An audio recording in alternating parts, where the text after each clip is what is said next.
Boa noite, meus amigos. Boa noite, Nivaldo. Mais uma vez nos encontramos para fazermos o Evangelho, o culto do Evangelho no lar.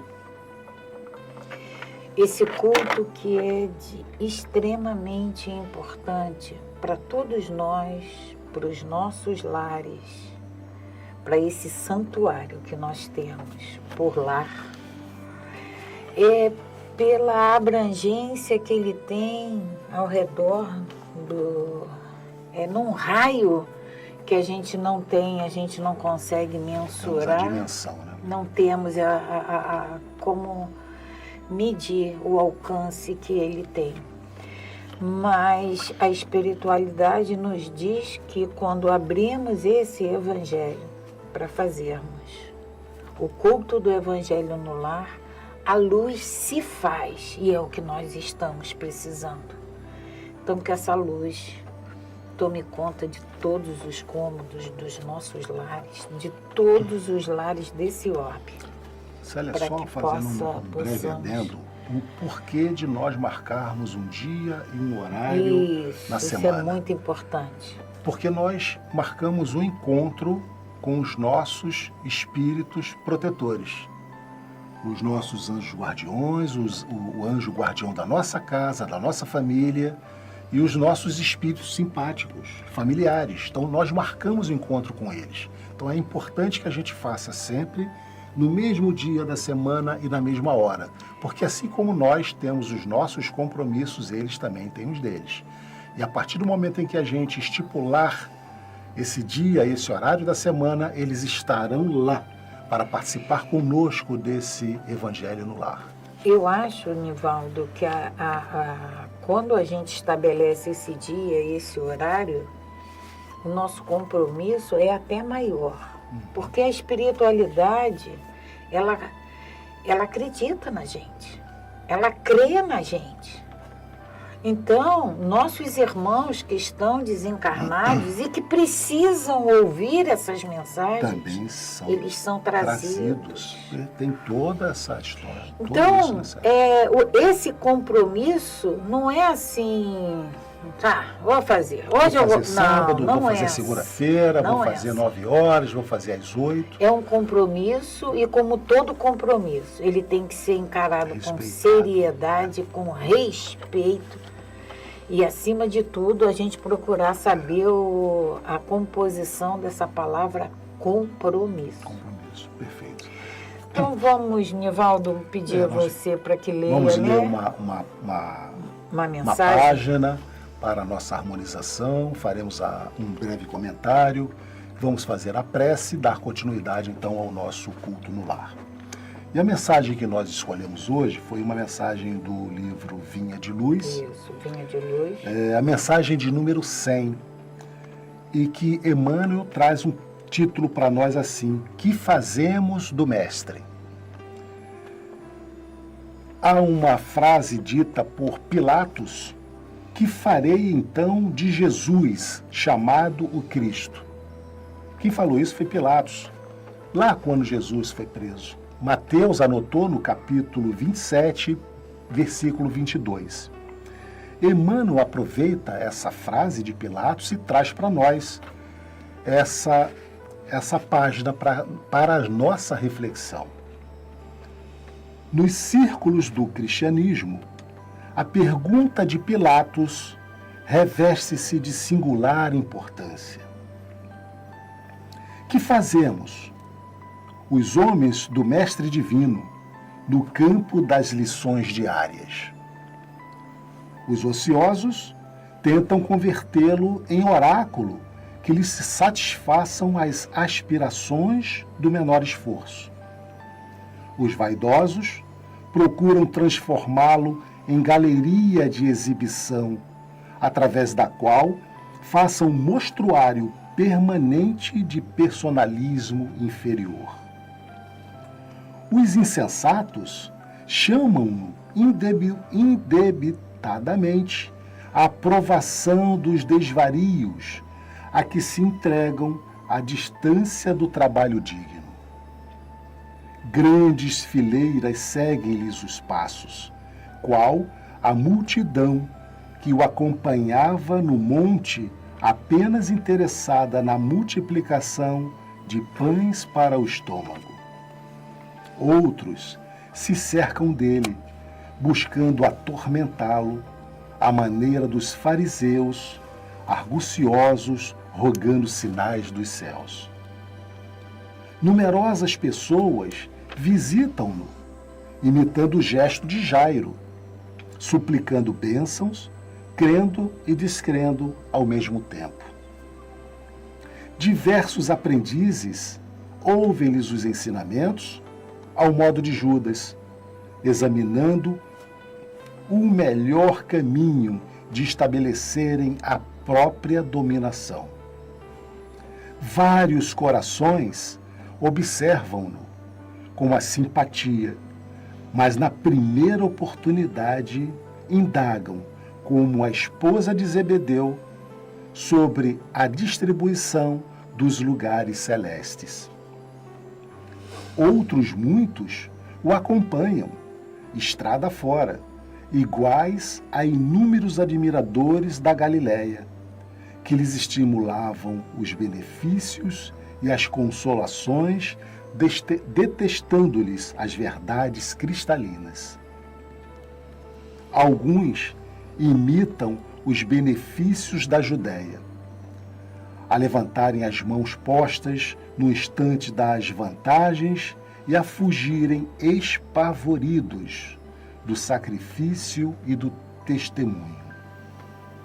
Grande maioria procede à moda de Pilatos, que pergunta solenemente quanto ao que fará de Jesus e acaba crucificando-o, com despreocupação do dever e da responsabilidade. Poucos imitam Simão Pedro, que após a iluminação do Pentecostes, segue-o sem condição até a morte. Raros copiam Paulo de Tarso, que se erguem na estrada do erro, colocando-se a caminho da redenção através de impedimentos e pedradas até o fim da luta. Não basta fazer do Cristo Jesus o benfeitor que cura e protege. É indispensável transformá-lo em padrão permanente de vida, por exemplo, e modelo de cada dia.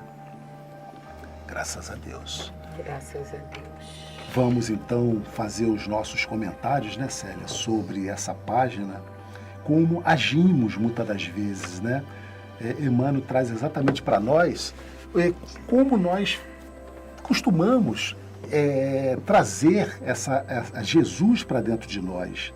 Porque, Nivaldo, quando o Emmanuel fala sobre os ociosos, os vaidosos, os insensatos,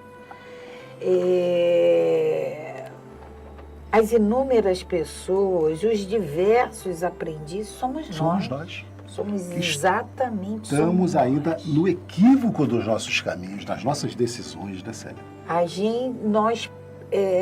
gente lê aquela passagem de Jesus, pedi e obtereis, batei, a porta se abrirá. A gente bate, a gente pede, a gente quer. A gente quer. Mas a gente, sempre coisas materiais, né, Célia? Sempre. E a gente não faz exatamente o que Emmanuel diz aqui no final da lição. Não basta fazer do Cristo Jesus o benfeitor que cura e protege. Ele não faz só isso. Faz isso. Ele não veio só para isso. Não veio para isso, é verdade. É indispensável torná-lo em padrão permanente, por exemplo e modelo de cada dia. E esse é a mensagem que ele veio nos trazer. A mensagem maior, a mensagem do amor, dessa transformação. Quando ele diz, Nivaldo, venha após mim, Ele disse isso para nós. Venha após mim. Ou seja, ele vai na frente mostrando o que nós temos que fazer. Fazer igual a ele.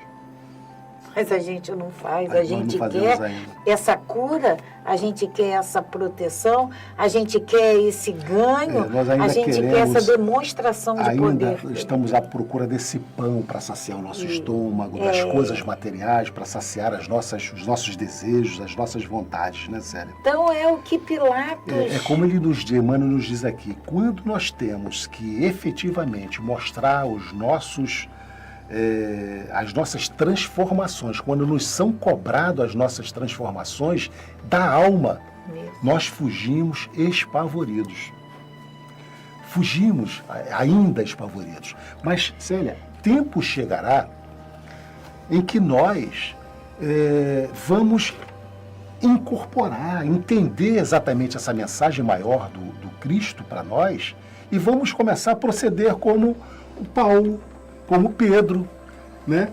que percebeu essa hora da mudança e houve, como Paulo se transformou e foi até o final de sua luta. Pedro, que negou Jesus três vezes, mas quando ele percebeu através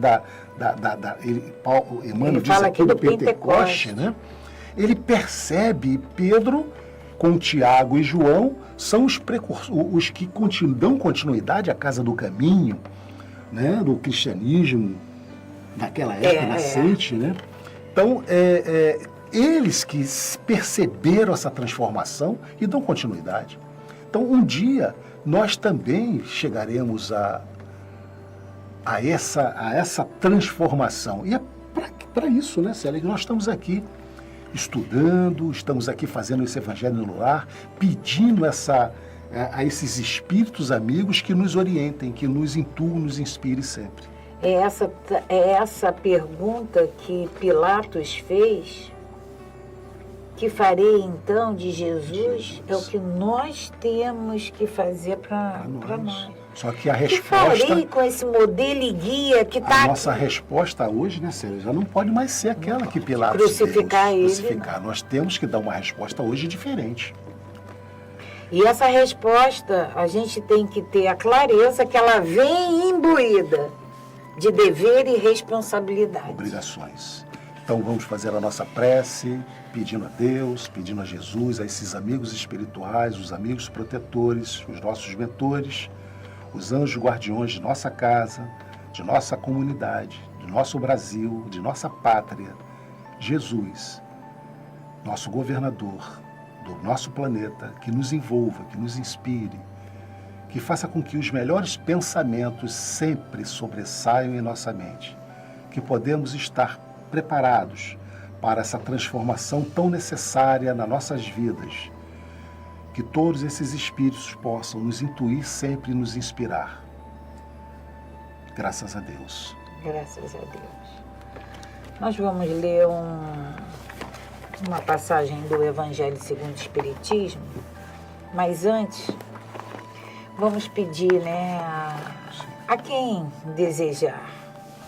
Mas seria muito importante, é muito importante que coloquemos um copo com água, uma jarra, na nossa cabeceira, na nossa mesa, e vamos pedir ao nosso Pai e ao Mestre Jesus que permita que essa água seja fluidificada e que possamos encontrar nela toda a medicação de que nós necessitamos, tanto para o nosso corpo físico como para o nosso corpo espiritual. Então nós vamos ler do capítulo 23, Estranha Moral, do Evangelho segundo o Espiritismo. O item é abandonar pai, mãe e filhos. O item 4. Aquele que houver deixado pelo meu nome sua casa, os seus filhos, os seus irmãos ou suas irmãs, ou seu pai, ou sua mãe, ou sua mulher, ou seus filhos, ou suas terras, receberá o cêntuplo de tudo isso e terá por herança a vida eterna. Jesus quem falou e quem anotou foi Mateus, no capítulo 19, versículo 29. Item 5. Então disse-lhe Pedro: quanto a nós, vês que tudo deixamos e te seguimos. Jesus lhe observou: digo-vos em verdade, que ninguém deixará pelo reino de Deus sua casa, ou seu pai, ou sua mãe, ou seus irmãos, ou sua mulher, ou seus filhos, que não receba já neste mundo muito mais, e no século vindouro a vida eterna. Essa passagem de Jesus também, quem anotou foi Lucas, no capítulo 18, versículo 28 a 30. Item 6. Disse-lhe outro: Senhor, eu te seguirei, mas permite que antes disponha do que tenho em minha casa. Jesus lhe respondeu: quem quer que, tendo posto a mão na charrua, olhar para trás, não está pronto para o reino de Deus. Jesus também quem falou e quem anotou foi Lucas, no capítulo 6, versículo 61 a 62. E aí Kardec nos explica: sem discutir as palavras, deve-se procurar o pensamento que era evidentemente esse. Os interesses da vida futura prevalecem sobre todos os interesses e todas as considerações humanas, porque esse pensamento está de acordo com a substância da doutrina de Jesus, ao passo que a ideia de uma renunciação à família seria a negação dessa doutrina. Não temos, aliás, sob as vistas, a aplicação dessas máximas no sacrifício dos interesses e das afeições de família aos da pátria? Censura-se, porventura, aquele que deixa seu pai, sua mãe, seus irmãos, sua mulher, seus filhos, para marchar em defesa do seu país? Não se lhes reconhece, ao contrário, grande mérito em arrancar-se as doçuras do lar doméstico, os liames da amizade para cumprir um dever? É que então há deveres que sobreelevam a outros deveres. Não impõe a lei à filha a obrigação de deixar os pais para acompanhar o esposo? Formigam no mundo os casos em que são necessárias as mais penosas separações. Nem por isso, entretanto, as afeições se rompem. O afastamento não diminui o respeito, nem a solicitude dos filhos para com os pais, nem a ternura desses para com aqueles. Então, abandonar pai, mãe, filho, é o que Kardec vem explicando aqui, que isso não pode ter mais importância do que a vida futura. Se meu pai, se minha mãe, se meus irmãos, eles têm uma crença diferente dessa que a doutrina vem me dizendo, essa que eu acredito, eu tenho que seguir, perseguir esses ensinamentos em detrimento do que eles pensam. Se eu acredito que isso aqui é o que vai me conduzir, é isso aqui que vai me proporcionar essa vida futura mais amena do que essa que eu tenho agora. Então, não dar a vida presente, a vida material, mais importância do que a vida futura. Porque essa vida que nós vivemos aqui, ela é passageira. Perfeito. Célia, se nós fôssemos fazer uma análise simples do que nós lemos aqui nessas passagens evangélicas, nós vamos entender... É um absurdo, né? Entender isso como um absurdo. Como que Jesus fala? Por isso é que está no capítulo que fala sobre estranha moral. Como é que Jesus está dizendo para a gente abandonar pai, mãe, filho, irmãos, abandonar tudo, né? Para seguir. Como ele diz em um outro, quem não odiar. Quem não odiar. Dizer, então, se nós fizermos uma avaliação superficial, nós vamos ter um entendimento errado. Mas eu estava procurando aqui exatamente porque no capítulo 2 desse mesmo evangelho, Meu Reino Não É Deste Mundo, Jesus traz, Kardec traz, né, para nós a vida futura. Onde Jesus traz para nós exatamente esse entendimento da vida futura como sendo um pilar de sustentação para a nossa vida na eternidade. Um entendimento que nós temos que ter. E aí é o que Kardec traz para nós. Exatamente fazendo essa avaliação do que disse Jesus, que ele está se baseando na vida futura. E muitas das vezes a gente lê e entende como essas coisas materiais. Esses exemplos, Nivaldo, que Kardec vem aqui, essas perguntas que Kardec faz aqui, a gente não tem a nossa separação dos nossos filhos numa possível guerra. Ele vai para a guerra, pode não voltar. E quando casa, não vai formar a sua família, a gente não se separa. Por que em termos dessas informações da vida futura, a gente tem que levar à risca o pai e a mãe? A gente trazer para nós esse entendimento, Célia, de que é muito mais importante essa vida futura do que essa vida que nós temos hoje. Ele diz aqui, né? Kardec diz, os interesses da vida futura prevalecem sobre todos os interesses e todas as considerações humanas. Quando a gente entende isso, a gente vai perceber o que disse Jesus, que a princípio, numa análise superficial, nós poderíamos entender como uma situação equivocada. Então, graças a Deus. Graças a Deus. A gente agradece sempre por ter essa possibilidade de ter esse evangelho ao nosso alcance.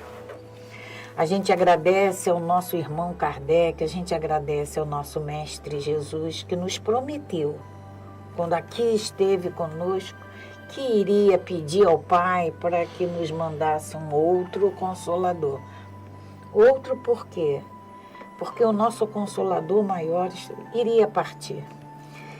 E recebemos essa doutrina que nos explica, que nos consola, que nos mostra a importância que a vida futura tem. Essa importância que justifica a justiça, que justifica todas essas leis que Jesus veio nos mostrar. Mestre Jesus, a nossa gratidão, a nossa eterna dívida de gratidão contigo, por essa paciência, por essa serenidade, por essa confiança que tu tem em cada um de nós. Essa confiança que o nosso Pai sabe desses seres que Ele criou, dessa essência divina que cada um de nós possui. Obrigada, Mestre, por nos conduzir, obrigada por nos proteger, Obrigada, Mestre, pela tua luz, pelo teu carinho. Graças a Deus. Graças a Deus. Vamos tomar essa água, né, Vamos tomar Nivaldo? nossa água.